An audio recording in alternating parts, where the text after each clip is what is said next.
Amara ran all the way home, her breath uneven, her heart pounding like it wanted to escape her chest. She slammed her bedroom door shut and locked it, then she broke. Tears streamed down her face as she slid to the floor. What was that? She whispered to herself, her hands trembled. Has he seen me in the forest before? Has he heard me talking to the tree? But we hide nothing from each other. Why would he hide something so big from me? Her thoughts wouldn't stop. He had said the exact words only she and the spirit in the tree shared, every sentence. Every secret phrase. Was he right? Was the prince truly the one she had been meeting every night? No. She shook her head. It can't be. But deep down, she knew. I'll visit the forest tonight, she decided. I need answers. When night fell, Amara wrapped herself in a dark shawl and slipped quietly into the forest as usual, but something was different. The air felt still. Too still. The forest that once felt alive now felt empty. She approached the tree slowly. It stood there as always, but it felt ordinary. No warmth. No presence. No whisper in the wind, my love. She called softly. No answer. She stepped closer. My love. Where are you? Silence. Her chest tightened. She placed her hand on the tree trunk. Nothing. She hugged it tightly, pressing her cheek against the bark. But it was just wood, cold. Normal. Lifeless. What happened? She whispered in panic. Could this be true? She ran back home, confused and shaken. The next morning, unable to hold herself together, Amara went straight to the palace. She demanded to see the prince in his chambers. The guards blocked her path. You cannot enter, they said firmly. I need to see him. She shouted. Her voice echoed through the palace courtyard, causing a scene. Servants gathered. Whisper spread. When the prince heard the commotion, he stepped out. Their eyes met. Why didn't you come after me when I ran? Amara demanded. If you were truly the one. The prince looked at her calmly. I went to the forest that night, she continued. But you were gone. The tree was empty. Before he could respond, Kemi stepped out from the king's chambers behind him. Amara froze. Her heart dropped. What? She whispered. You truly married her? The prince exhaled slowly. You know things are not done that way, he said. We are royalty. You humiliated me in front of everyone. That wedding was not just ours, it was ordained. The ancestors were gathered. It could not be cancelled. His voice hardened slightly. You turned my best day into my worst. The day I thought I would finally marry my lover. And make her mine. Amara's eyes filled with tears. I was terrified, she said. You never told me you were human. How are you the same person? The prince and the tree.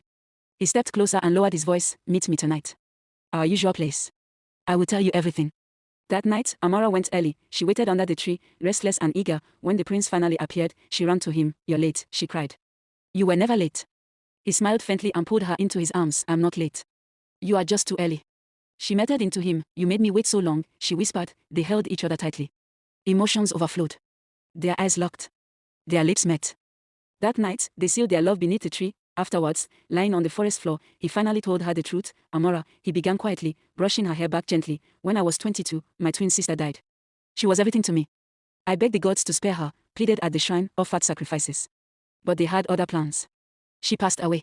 I was so angry, so desperate, he continued. I ran to the shrine and cursed the gods. I called them cruel, unjust, heartless.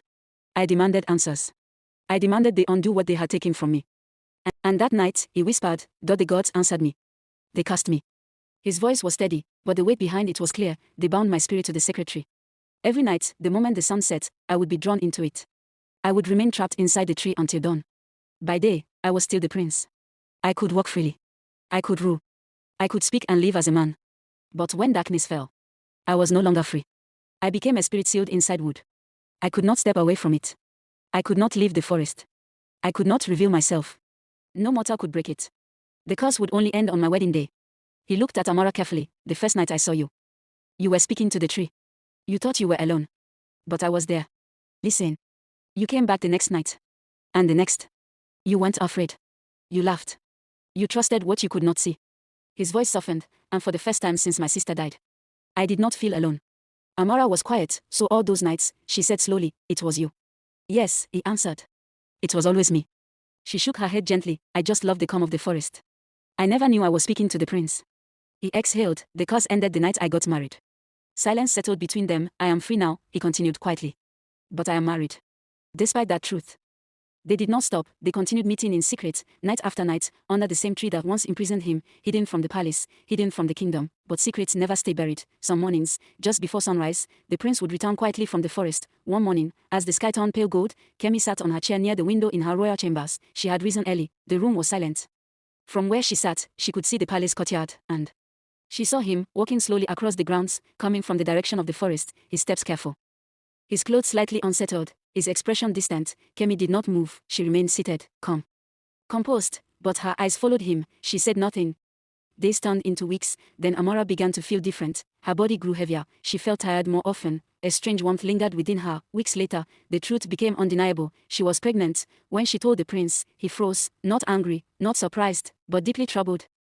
Because this was no longer just hidden love beneath a tree, this was a child, a royal child, a child that could shake the throne itself. In a palace where one wife sat as queen, and another woman carried the prince's child, peace was only an illusion. Back in her chambers, Kemi sat quietly on her chair once more, still, composed, but something inside her had shifted. A quiet suspicion had taken root, and with it, the beginning of a storm.